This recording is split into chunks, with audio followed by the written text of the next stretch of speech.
Making choices. The art of forming questions using or. Hello, language learners.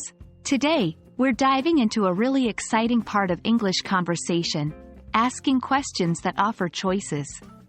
This technique lets you present multiple options and invites the other person to choose. The magic word that helps us do this? It's or. Let's jump right in.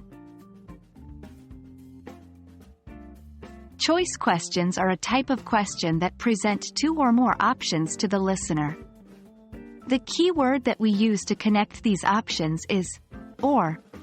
Here's a simple example. Would you like tea or coffee? You can see that we're giving the other person a choice between two options, tea and coffee. The word or acts as a bridge between these two choices. The structure of a choice question in English generally follows this format.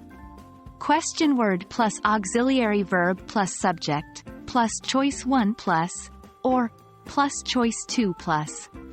For example, let's look at the question. Do you want to go to the movies or the park? The question word is do. The auxiliary verb is you. The subject is want. The first choice is to go to the movies, or connects the choices. The second choice is to go to the park. Remember this structure. It will help you to form your own choice questions. We can also use or in negative questions. This helps us to ask if the listener does not want either of the options presented. Here's an example. Don't you like cats or dogs? In this case, we are asking whether the listener does not like either cats or dogs. The word or is still used to connect the choices, just like in a positive question. And that's it, folks.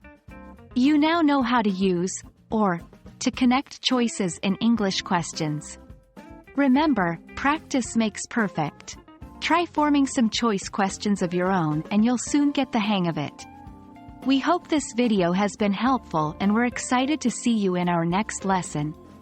Happy learning!